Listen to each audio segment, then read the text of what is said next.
안녕하세요. 하고 싶은 얘기가 안녕하세요. 많은 새 남자 오늘도 모였습니다. 여러분들 많이 기다리셨죠? 네, 저도 오늘 함께하게 된 김인구 변호사고요. 네, 저는 김선민입니다. 재정 플래너. 네, 마지막으로 저 이상엽 회계사입니다. 반갑습니다. 네, 반갑습니다. 반갑고요. 오늘 함께해 주셔서 너무 감사드리고요. 오늘도 굉장히 재미난 얘기로 얘기를 할 텐데 오늘은 주로 이상엽 회계사님께서요. 여러분들 정말 궁금해하실 만한 내용들을 가지고 얘기를 나눌 거고요. 중간중간에 저희가 궁금한 것 언제든지 난상 토론식으로 얘기도 나누고 질문도 하고 편안하게 얘기를 주고받을 테니까요. 여러분들도 편안하게 단추를 풀어놓으시고 저희를 봐주셨으면 감사하겠습니다. 이상엽 회계사님, 그렇죠?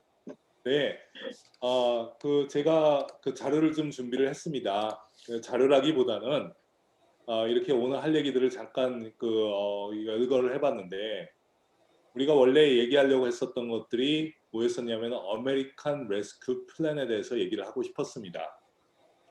이게 다들 아시겠지만은 많은 사람들이 이런 제목을 모른다고 할지라도 적어도 이 1,400불 다이렉트 페이먼트에 대해서 너무나 많이 들었기 때문에 이 뭐 다들 익숙한 그런 내용인데 이 아메리칸 레스큐 플랜이 처음에 나온 거는 대통령이 프로포즈를 한 거는 지지난주에 나왔었는데 그 부분이 오늘 새벽에 갑작스럽게 기습적으로 이 그 예산안이 통과를 했다고 합니다.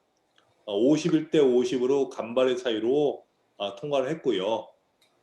그렇다고 해서 뭐 아직 법안이 통과된 건 아니지만 그 법안이 아마도 2주일 이내에 하원에서 만들어 가지고 그 상원에 올릴 것이고 상원에서는 그 부분을 뭐 승인을 어느 정도 규모에서 승인할지 모르겠으나 한 3주 정도 안에 3주 이내에 법안이 어떻게 확정이 돼 가지고 나올 것 같은 예상이 됩니다. 그리고 지금 이 아메리칸 레스큐 플랜에 굉장히 여러 가지 내용이 들어가 있는데 그 중에서 제일 많이 사람들이 관심이 많은 한 세 가지 주제를 가지고 우리가 오늘 이 난상 토론을 한번 진행을 하면 어떨까 하는 생각이 듭니다. 첫 번째로는 다들 아시다시피 1,400불 다이렉트 페이먼트에 대한 내용이고요. 두 번째로는 언임플로이먼트 페이먼트 1인당 400불씩 나오는 이 부분에 대한 내용이고 마지막으로 이번에 이 예산안에서는 통과가 되지 않았지만 앞으로 법안에서는 계속적으로 협의가 이루어질 것이 거의 확실시 되고 있는 미니멈 웨이지 15불, 시간당 15불의 미니멈 웨이지에 관한 부분도 있으니 이 부분에 대해서 세 가지를 주제를 이제 제가 간단하게 한번 요약을 하면서 다른 두 분들도 같이 참여를 하셔가지고 토론을 하면 어떨까 하는 그런 생각입니다. 자, 그러면 한번 계속 제가 진행을 한번 해볼까요? 네, 네. 예, 일단은 1,400불 다이렉트 페이먼트에 대해서 여기 있습니다. 1,400불 다이렉트 페이먼트에 대해서 얘기를 해보겠습니다. 다들 아시다시피 작년도에 1인당 1,200불씩 줬었던 거를 지난 5월달, 6월달, 7월달에 이미 다 굉장히 많은 사람들이 받았고요. 가장 최근에 1월 초에 1인당 600불씩 다이렉트 페이먼트가 또 나왔었습니다. 이코노믹 임팩트 페이먼트라고 하는 이름으로 나왔었는데 그 600불을 다 받은 분들도 있고 받긴 받았는데 그거 내가 받을 만큼 다 받은 건지 뭐 어떤 건지 모르는 사람들도 있고 그래가지고 제가 간략하게 한번 그 개요를 설명을 한번 드릴게요. 지금 1인당 1200불씩 받았던 것이나 아니면 1인당 600불씩 받았던 것이나 다 똑같은 성격인데 그 성격이 뭐냐면은 이번에 2020년 세금 보고를 하면은 원래 다 주는 돈이었었습니다. 2020년도에 세금 보고만 하면은 합당한 사람들은 1200불, 600불 다 주겠다. 그런데 경기가 너무 어려우니 그 돈을 좀 미리 줄게. 그래서 미리 주는 프로그램으로 진행을 했었던 겁니다. 그러니까 다시 얘기해서 1200불이나 600불을 뭔가 이유로 해가지고 못 받았던 사람들이 이번에 2020년 때 세금 보고할 때 나 그 돈 못 받았어요 하면은 더 그만큼 메꿔주겠다는 얘기죠. 주겠다는 얘기죠. 근데 이제 1200불, 600불 말고 그 600불을 주는데 두 번째로 600불을 주는데 있어가지고 이걸 600불 줄 것이냐 2000불을 줄 것이냐 이 내용이 계속 얘기가 나왔었어요. 원래 하원안은 2000불 주자 1인당 다 2000불씩 주자라는 얘기였었는데 그게 지난 12월 27일경에 상원을 통과한 그 Consolidated Appropriation Act라고 하는 그 법안에서 1인당 600불로 줄어드는 거죠, 사실은. 근데 이번에 바이든 대통령이 그거를 아니다, 다시 2000불로 하자. 이렇게 프로포즈를 내놓은 것이고 600불 줬던 게 너무 부족하니까 1400불을 마저 지급하자. 이렇게 얘기가 나온 것이고요. 그게 지금 그 만약에 뭐 법안으로 확정이 된다고 하면은 조만간에 1400불이 다 나올 것 같습니다.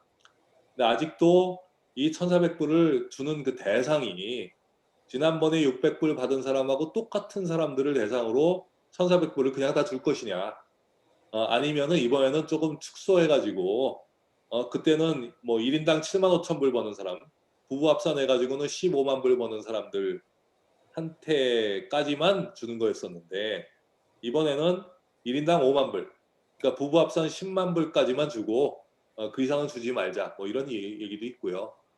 그리고 아이들의 경우에 17살 넘어가는 아이들한테 주자라고 하는 게 대통령 민주당의 의견인데 어떤 사람들은 그건 너무 많다. 17세 이상은 주지 말자. 지난번하고 똑같이 17세 미만만 주고 그렇게 하자.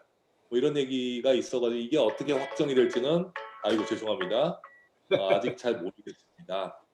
근데 이제 구체적으로 이 법안이 어떻게 결정이 날지 모르겠지만 지금 이제 확정적인 것은 이 부분에 대한 예산안이 통과했다는 것.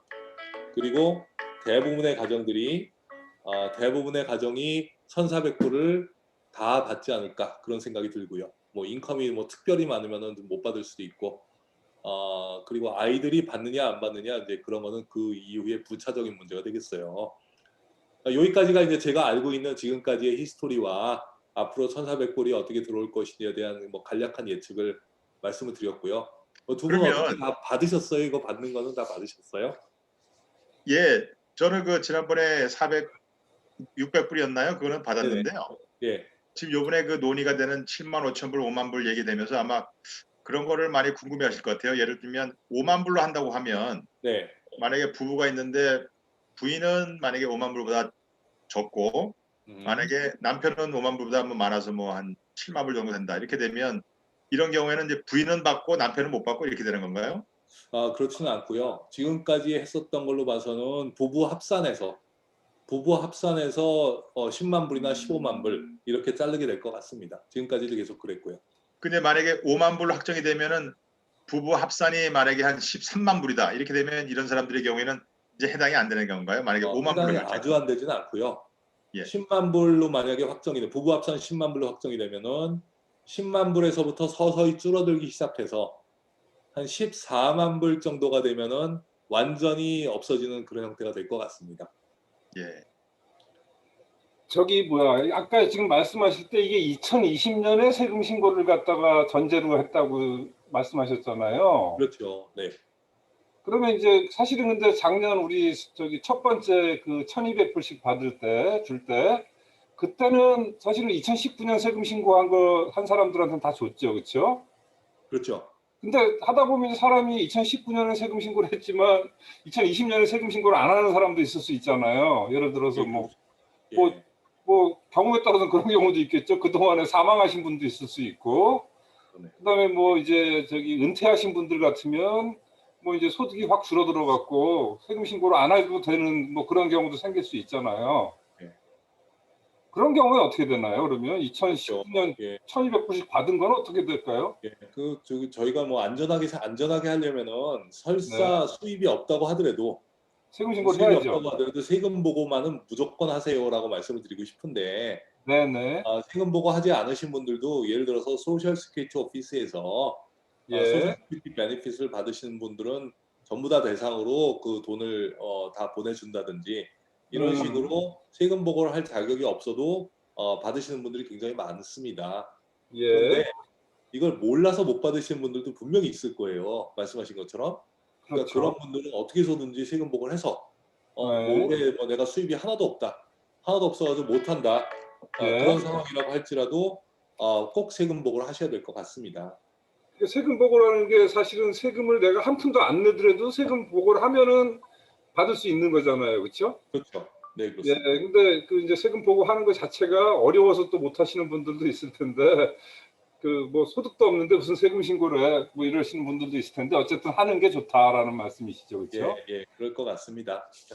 그러니까 아니 저도 마찬가지로 손님들한테 이제 그런 걸 물어보시면 뭐 암만 인컴이 적고 하시더라도 실제로 세금 낼 게 없다고 하더라도 세금 보고는 해두시는 게 좋습니다라고 항상 말씀을 드리는데 특히 지금 한인분들 중에 또 그런 거 귀찮아서 안 하시는 분들도 계시거든요. 예, 예. 예, 근데 어쨌든 그리고 해두는 게 그런 경우도 좋다. 있어요. 2019년도 세금 보고서를 기준으로 돈을 주다가 보니 2019년도에는 받을 자격이 있었는데 그러니까요. 2020년도에는 받을 자격이 없어진 분들도 있거든요. 아까 말씀하신 것처럼. 예, 예.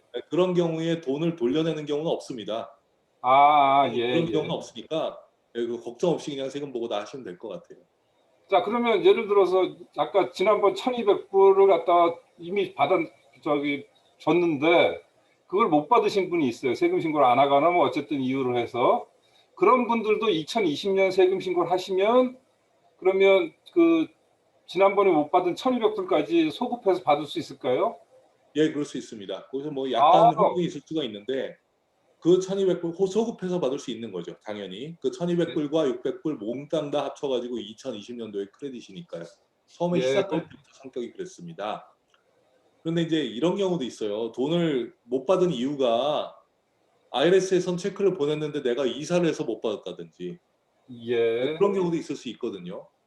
그런 사람들이 나 못 받았다라고 신청을 해봐야 IRS 레코드에는 우리는 보냈는데 그러니까 또 못 어, 주겠다. 뭐 이럴 수도 있는 거죠. 그래서 IRS 웹사이트에 그런 것들을 클레임하는 웹사이트가 생겼어요. 예, 본인이 예, 들어가서 자기 소셜 넘버 넣고 뭐 이렇게 클레임을 하게 되면은 내가 뱅크 어카운트 바뀌었다, 아니면 이사했다, 주소 옮겼다, 이런 음, 것들을 보고하면은 거기서 주는 그런 시스템이 있습니다. 근데 이게 그러니까 또 하나 이게 걱정인 거가 이 디펜던트에 대한 얘기인데, 예, 디펜던트 중에서 이제 대학생 자녀들 있잖아요. 이런 분들이 굉장히 좀 어려웠었어요. 이 대학생들이 그 IRS 웹사이트를 알게 되니까 너도 나도 들어가가지고 이거 신청만 하면 1,200불이 나온대더라. 그래서 대학생들이 막 들어가가지고 신청을 한 거예요. 그 원래 그 1,200불을 줄 때 세금 보고할 자격이 없는 사람이라고 할지라도 세금 보고할 자격이 없어서 세금 보고할 수 있는 그 수입이 안 됐었기 때문에 세금 보고를 못한 사람들한테도 신청만 하면 주겠다 이렇게 얘기를 해놨으니 신청만 하면 받는구나 하고 신청을 했다는 거죠. 근데 알고 봤더니 그 신청한다는 자체가 내가 누군가의 디펜던트로 클레임을 해서는 안 되는 사람이다. 이렇게 자술서를 쓰는 거하고 똑같은 내용이 돼버린 거예요. 그래서 대학생들이 신청한다는 얘기가 나는 인디펜던트리 세금 보고하는 사람이다 라고 IRS 얘기를 한 꼴이 됐기 때문에 나중에 그 부모님이 세금 보고를 하면서 그 자녀분을 클레임을 하다가 하면은 안 되는 거예요. 리젝트가 되는 거예요. 근데 그 1,200불보다 대학생 자녀를 클레임해가지고 받는 무슨 학비 크레딧이라든지 그런 게 더 크거든요. 금액이. 그래서 굉장히 많은 가정들이 오히려 더 큰 거를 못 받았어요. 그래서 이번에도 그 600불 나오고 1,400불 나오고 할 때 대학생 자녀들은 굉장히 조심해야 될 것 같아요.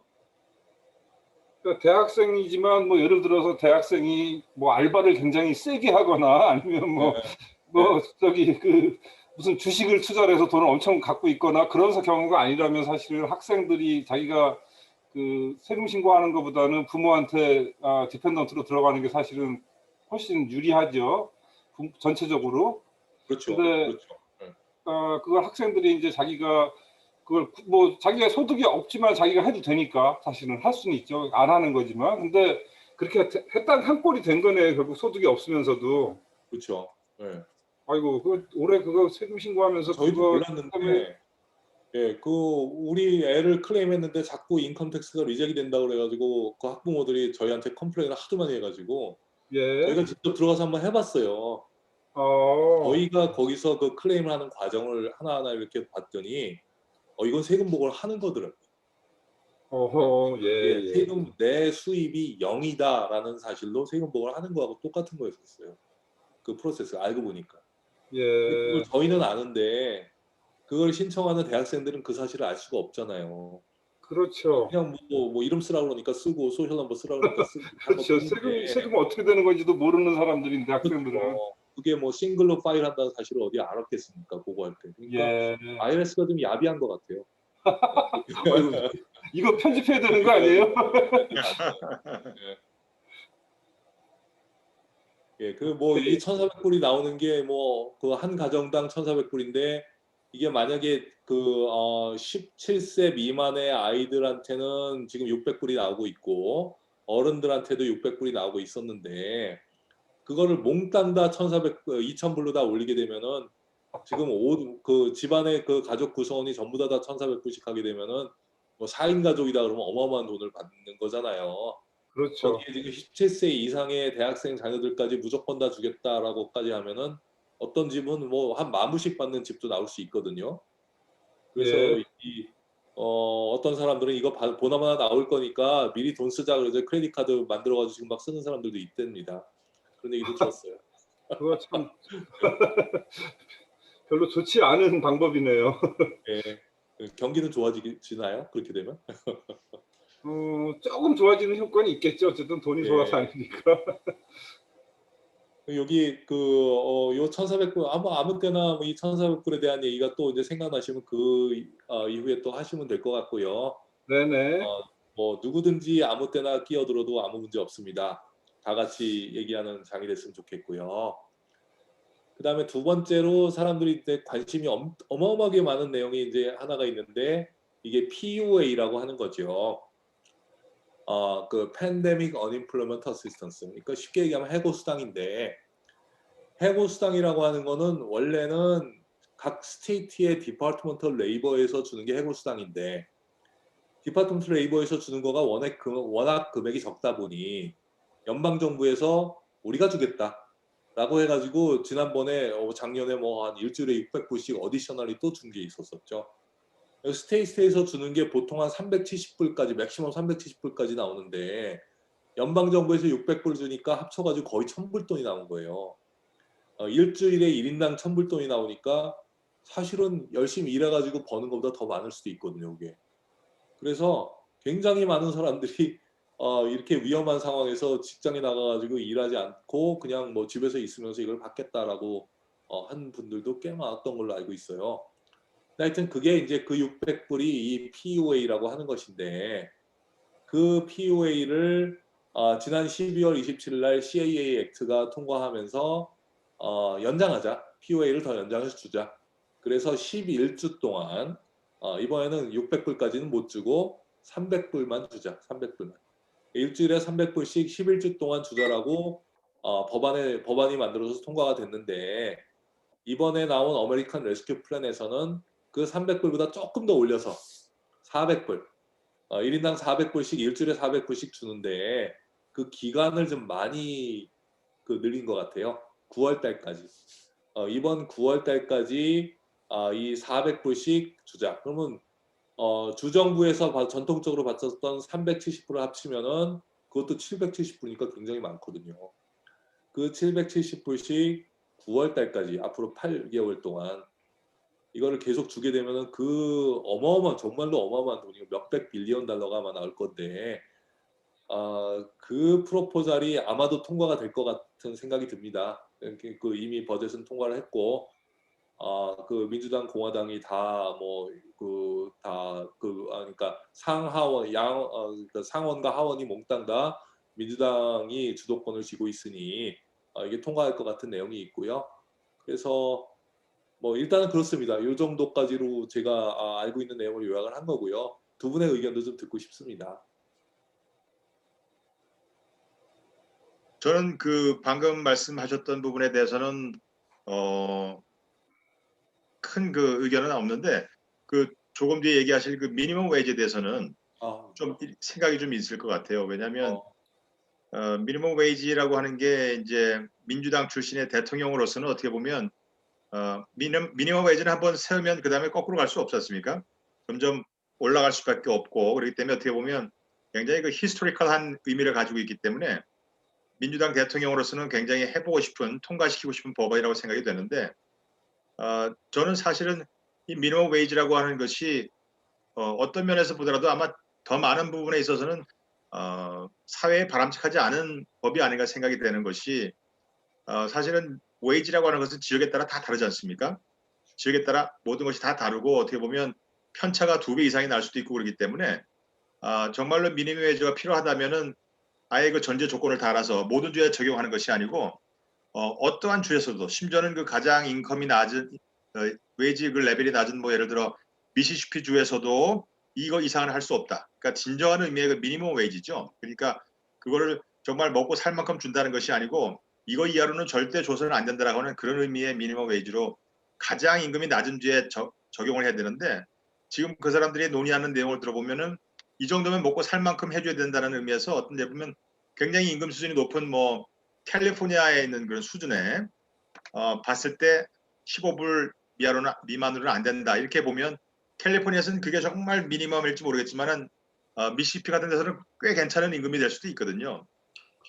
단적인 예로 제 아들이 지금 대학교 2학년인데 그 Bed Bath and Beyond라고 하는 그 리테일 스토어에서 일을 하고 있습니다. 근데 시간당 네, 10불을 저 받고 아기 되게 있거든요. 좋아해요. 이쁘잖아요. 예. 그리고 그 시간당 10불을 받고 일을 하고 있는데 일한 지가 3개월 됐거든요. 그런데 아마 지금 15불이 통과되면 우리 아들은 아마 그 통과된 다음 날 잘릴 겁니다. 100%.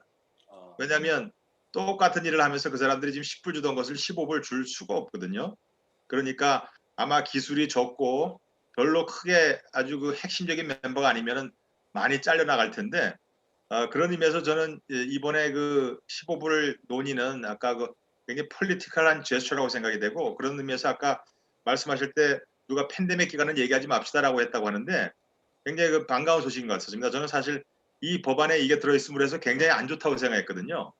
더더군다나 이렇게 일자리 상황이 좋지 않은 데서 이게 통과되면 굉장히 일자리에 안 좋은 영향이 될 수 있었는데 어쨌든 나중에 이게 다시 논의가 되더라도 지금 현재가 아마 7불 25인가 그럴 텐데 갑자기 15불로 올린다고 하는 것은 뭐 시애틀이나 샌프란시스코에서는 필요할지 모르겠습니다만 이 조지아에서는 갑자기 이게 고용주들을 엄청나게 힘들게 하는 법이기 때문에 좀 개념을 다시 논의하고 금액도 좀 재조정을 해야 되지 않을까 그런 생각이 들더라고요. 예, 저도 변호사님 의견에 기본적으로 동의합니다. 근데 이제 그 제가 뭐 제 의견이라기 할지보다도 이제 그 이 15불에 대해서 찬성하는 사람들의 의견을 잠깐 들어보면은 그런 얘기도 있는 것 같아요. 15불까지 한꺼번에 올리는 게 아니라 3년이면 3년, 5년이면 5년 동안 꾸준하게 유예 기간을 줘가지고 1년에 1불씩 차츰차츰 올리겠다는 내용인 것 같고요. 그리고 그런 내용으로 지난번에 이제 그 7불 25가 된 것도 사실은 2009년인가 그때였었는데 그것도 5불 15전에서 7불 25까지 올라가는데 한 3년 정도 걸렸거든요. 그러니까 법안이 이제 4년 동안 앞으로 4년 동안 1년에 70센트씩 올리자 이렇게 서서히 올려가도 7불 25까지 간 거였었다는 거죠. 그래서 이번에도 그렇게 될 것 같고 두 번째로는 이미 미국의 한 15개 스테이트 정도가 앞으로 2024년이나 뭐 2025년 정도까지 꾸준히 올려서 15불까지 가겠다. 이렇게 발표한 스테이트가 이미 15개, 20개까지 되는 것 같아요. 지금 그렇게 변호사님 많나요? 말씀하신 그런 스테이트도 그렇고 뭐 일리노이, 뭐 플로리다, 뭐 이런 워싱턴 DC 뭐 이런 데들이 다 이미 그렇게 발표를 한 것 같고 그리고 마지막으로 저는 이게 약간 그 뭐라고 할까요? 좀 걱정스러운 부분이긴 한데 이 15불로 올리는 게 소셜 시큐리티 텍스 그러니까 소셜 시큐리티 그 베네핏 그 펀드를 좀 보존하려고 하는 그런 시도가 아닌가 그런 생각도 좀 들어요. 소셜 시큐리티가 바닥난다고 다들 사람들이 얘기를 하잖아요. 그리고 지금 사실은 7불 25라고 돼 있지만은 정말 7불 25 받고 일하는 사람들은 별로 없거든요. 식당에서 뭐 일하는 사람들은 웬만하면 10불 12불은 다 받거든요. 받는데 이제 팁을 받는 거 캐시 팁 같은 거 받는 거 제대로 보고 안 하고 식당 오너분들하고 종업원들 사이에서 어떤 묵약에 의해 가지고 더 좀 캐시가 좀 어느 정도 섞여 있고 이런 것들도 사실 우리가 다 알고 있는 어떤 공공연한 비밀인데 그 부분을 양성화하게 되면은 소셜 텍스가 더 거친다는 거죠. 근데 만약에 소셜 시큐리티를 그냥 만약 지금은 7.65%인데 이거를 8%나 9%도 올리겠다 그러면은 전국적으로 굉장히 많은 사람들이 반대하고 그야말로 조세 저항이 막 생길 것 같은데 미니멈 웨이지를 올리겠다라고 하면은 사실은 반대하는 사람이 그렇게 많지 않거든요. 적어도 그 15불을 받는 사람들 입장에서는 뭐 반대를 할 이유가 없잖아요. 근데 사실은 세금은 더 내는 거죠. 그 올라가니까요.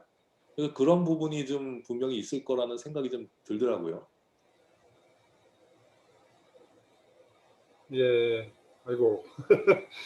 이게 참 그 미니멈 웨이지라는 건 워낙 경제학자들 사이에서도 의견이 분분한 부분이고요. 뭐 우리가 결론 낼 수 있는 건 아니겠죠, 그렇죠? 근데 참 이게 복잡한 문제가 많은 것 같습니다. 근데 그걸 떠나서 좀 전에 아까 말씀하셨던 부분이요, 그 실업 수당에 대해서 예, 그 부분이 사실은 이제 또 마찬가지로 이 고용주하고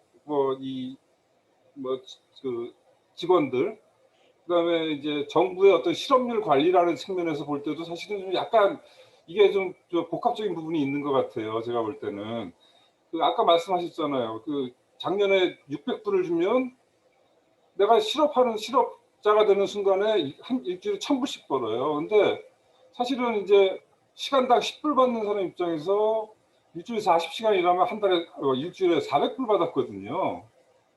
400불 받던 사람이 갑자기 1000불을 받는 거예요. 그러니까 실업자가 되면 돈을 더 벌어요. 한마디로 말해서. 근데 지금 이제 사실은 지금 뭐 실업자가 거의 뭐 1000만 명 이상 늘어났다 그러잖아요. 팬데믹 기간 동안에. 근데 그 사람들이 이런 또 400불을 받게 되면 사실은 적극적으로 일을 찾으려고 하는 그런 의지가 좀 약해지겠죠. 내가 400불을 받는데 그다음에 그 스테이트에서 주는 뭐 또 실업수당이 있고 그러면 굳이 내가 그 일을 할 필요가 있느냐라는 생각이 있을 것 같고요. 그러면 이제 이 정부에서 사실은 빨리 일자리를 많이 만드는 게 중요한데 그거랑 좀 역행할 수 있는 부분도 있지 않을까? 그게 하나가 있고요. 그다음에 여기 쓰신 대로 PPP가 상충된다는 게 고용주 입장에서는 PPP로 해서 받으려면 직원들을 계속 유지를 해야 되잖아요. 근데 직원들 입장에서는 아까 말한 것처럼 뭐 일주일에 400불 받고 일하느니 500불 받고 일하느니 그냥 놀면서 600불 700불 받을래 이런 사람들이 있을 수 있겠죠. 그러면 이제 당연히 직원들하고 고용주 입장하고 직원들하고 서로 입장이 상충되잖아요.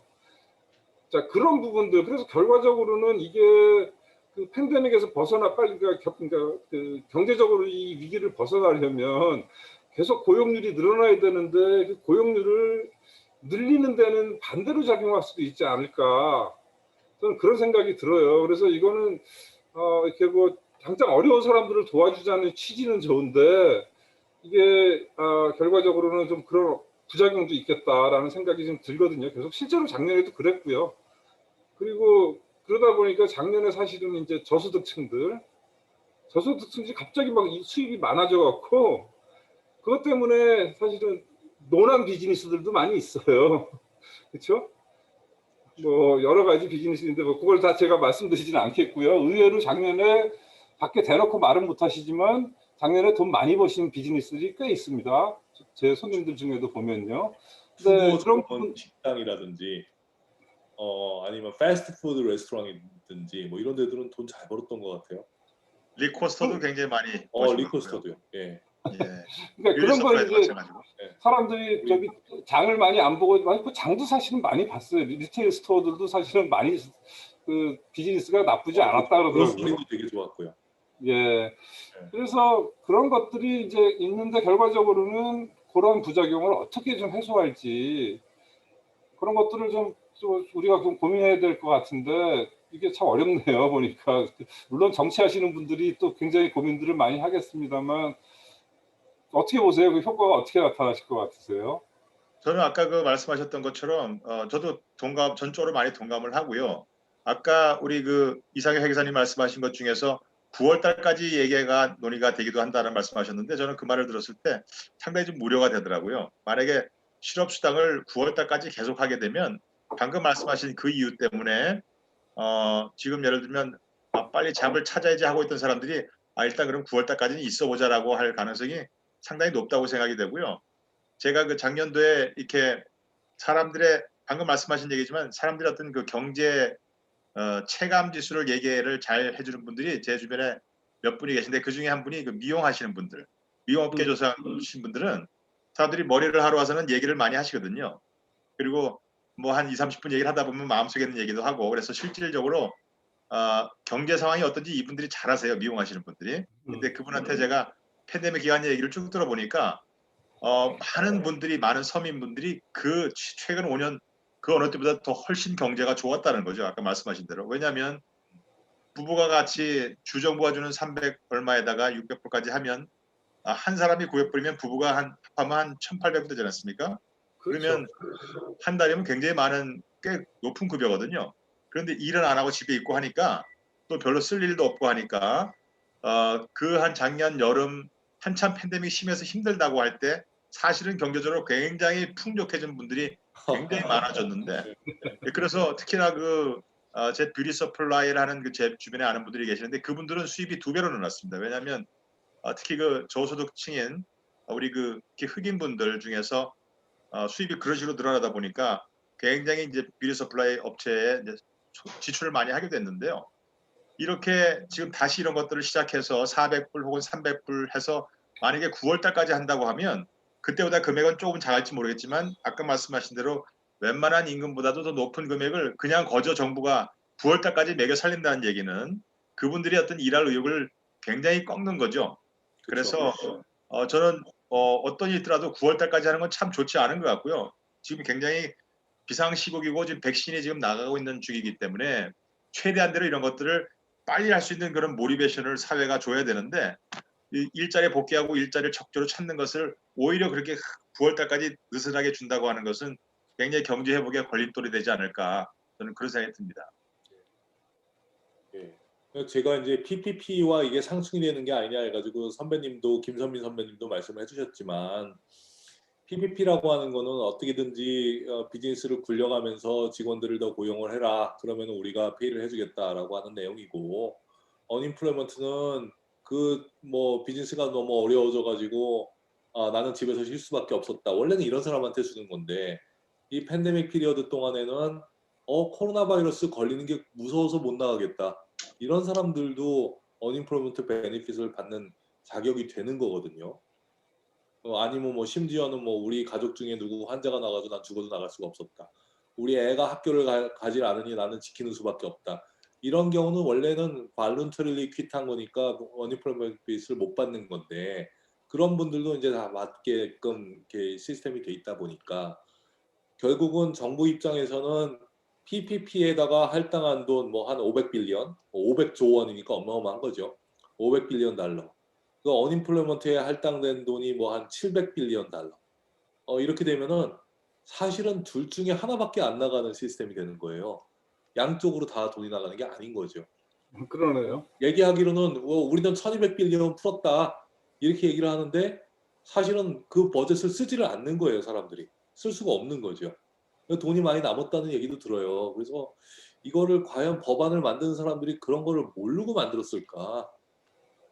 그렇다고 뭐 일부러 한 것 같지는 않지만 그런 부분, 그런 생각이 좀 들고요. 그래서 지금 뭐 스몰 비즈니스가 살아가기 위해서는 인플로이들이 돌아와줘서 일을 해줘야 되고 지금은 타이밍이 좋죠. 정부에서 뭐 페이로를 대신 내주겠다고 하니까 그렇게 해가지고 어떻게든지 살아보려고 하는데 또 직원들은 나오질 않겠다고 하니 알게 모르게 시간당 시급이 굉장히 지금 늘어나고 있는 걸로 저는 알고 있어요. 그전에는 10불 페이했었던 직원들이 이제는 뭐 12불 아니면 일 안 하겠다. 뭐 이렇게 얘기를 하니까 그렇죠. 그 사람들 구하기가 힘들어서 자꾸 이렇게 페이가 지금 오르고 있는 상황이라고 얘기를 들었습니다. 그래서 좀 걱정스럽더라고요. 결과적으로는 임금 수준이 조금씩 올라가고 있는 상황이 되겠네요. 그러면 이제 그 아까 말한 그 미니멈 웨이지 얘기도 결과적으로는 그게 좀 더 당겨지는 상황이 될 수도 있겠네요. 예, 예. 그렇게 생각할 수 있겠네요. 예, 아이고 이게 참 뭐 경제가 워낙 복잡하기 때문에 그 어떤 정책들이 어떻게 이렇게 결과가 나타날지는 사실 지나고 봐서야 알 수 있는 것들이 많죠, 사실은. 근데 당장 이거는 하여간 우리 한인 비즈니스 하시는 분들한테 좀 타격이 있을 수 있는 부분이겠어요. 좀 그렇지 않아도 상황이 어려운데 또 직원들은 또 저런 문제 때문에 안 나온다 그러면 뭐 PPP도 못 받게 되고 비즈니스는 그쵸. 또 사람이 없어서 못 하게 되고 예. 또 한편으로는 이제 사람들한테 돈이 많아지다 보니까 그 오히려 저기 사람은 더 많이 필요해지는 상황이 되고 뭐 그 말씀하신 대로 결국 인건비가 올라갈 수밖에 없는 구조가 되겠네요. 예, 예. 예, 아이고 맞습니다. 참 재밌네요. 예. 재밌다 그러면 안 되는데 약간 15불 건에 대해서는 앞으로도 굉장히 오랫동안 굉장히 많은 사람들이 많이 싸울 거고요. 논쟁을 할 것이고 이걸 어떻게 해야 될 것이냐. 뭐 궁극적으로 올라가긴 하겠죠. 예, 갑작스럽게 15불은 아닐 것 같지만 서서히 올리더라도 뭔가 이렇게 그 올라가는 방향으로 움직일 거는 확실한 것 같아요. 7불 25 시절 7불 25가 된 거가 2009년인데 벌써 지금 뭐 10몇 년, 12년째가 되고 있거든요. 그동안 오르질 않았는데 사실은 알게 모르게 다 올라간 거죠. 알게 모르게 뭐 10불씩, 11불씩, 12불씩 다들 받고 있었는데 그냥 법적으로 7불 25였다 뿐이지. 뭐 그런 부분도 있고요. 그래서 그 올라가긴 올라갈 것 같아요. 올라가게 되면은 그 미니멈 웨이지가 15불일 때 그 전에 15불을 받고 있었던 사람은 그럼 과연 레이즈가 될 것이냐? 상대적으로 상대적으로 좀 공공해질 수도 있는 거잖아요. 그래서 이제 그런 사람들은 인플로이어가 법에 해당되지는 않지만 딴 사람들이 너보다 못 벌던 애들을 15불까지 올려줬으니 너는 19불까지 올려줄게. 이게 과연 이루어질까? 그런 부분에서 어떤 뭐 형평성이 깨지는 문제 같은 걸 어떻게 해결할 것인지 그런 부분도 굉장히 큰 문제가 될 것 같아요. 당장 저도 저희 직원들을 예, 어떻게 해줘야 되는지 참 걱정스럽습니다. 그렇겠네요. 이 저기 법안에 이상엽 씨, 이제 여기까지 얘기했었던 것 중에서 뭐 빠진 부분도 몇 개 있는데요. 그런 것들이 원래 아메리칸 레스큐 플랜의 원본 텍스트에는 분명히 포함되어 있었던 건데 오늘 아침에 급하게 통과한 버젯 레졸루션에는 좀 빠져 있는데 그래도 뭐 나중에 토의가 될 것이 분명한 그런 내용 중에 하나 몇 가지를 잠깐 얘기를 해보면은 레스토랑 살리기 작전이 하나가 있고요. 우리 레스토랑들한테 좀 몰아주자. 그래서 레스토랑 오너들한테 아니면은 레스토랑에서 일하는 인플로이들한테 뭔가 특별하게 뭐 혜택을 주자라고 하는 내용들이 분명히 있었던 것 같고요. 그게 이제 상원 앞으로 뭐 협의가 될 것 같고요. 두 번째로는 프론트라인 워커들. 그러니까 그 팬데믹 피리어드 동안에 일을 했어야만 됐었던 사람들. 그로서리 스토어의 점원이라든지 아니면 아까 얘기하신 뷰티 서플라이 뭐 점원이라든지 아니면은 회계 사무실에서 일한 직원이라든지 예, 이런 사람들한테 그 프론트라인 워커들, 그 에센셜 워커들한테는 그냥 감사만 하지 말고 뭔가 나라가 페이를 하자.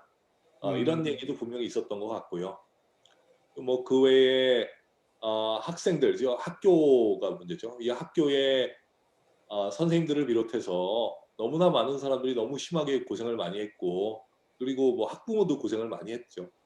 근데 그 학교에다가 어찌됐건 돈을 뭐 굉장히 많이 풀어가지고 그 학교에 뭐 어떤 용도로 쓸지는 제가 잘 모르겠지만 선생님들한테 보너스를 줄지 아니면 학교에 뭐 인터넷 장비 같은 것들을 막 확충해가지고 설치를 할지 아니면 학교에서 뭐 학부모님들한테 수고했으니까 뭐 일주일에 100불씩 페이할게라고 뭐 돈을 줄지 뭐 어떻게 될지는 모르겠습니다만 굉장히 많은 돈이 하여튼 할당이 된답니다. 거기까지가 제가 이제 읽은 내용이었었어요. 그 부분은 또 다음에 또 토론을 하기로 하고 오늘은 일단 조금 마무리를 해볼까요? 시간이 네, 예, 예, 예. 된 것 같아서요. 예, 아주 정리 잘해 주셨습니다. 감사합니다. 아유, 예. 예, 급하게 정리해가지고 뭐그 정리라기보다는 그냥 뭐 열거를 한 수준인데 예, 그 두 분이 있어가지고 너무 좋았습니다. 역시 제일 빠른 우리 회계사. 오늘 새벽에 발표한 내용을 오늘 밤에 지금 같이 얘기하고 있더니 참 대단하네요. 아유, 반갑습니다. 우리 그냥 그 오늘 얘기는 오늘 얘기고 우리 다음번에 뭔가 할지도 한번 여기서 한번 얘기를 해볼까요?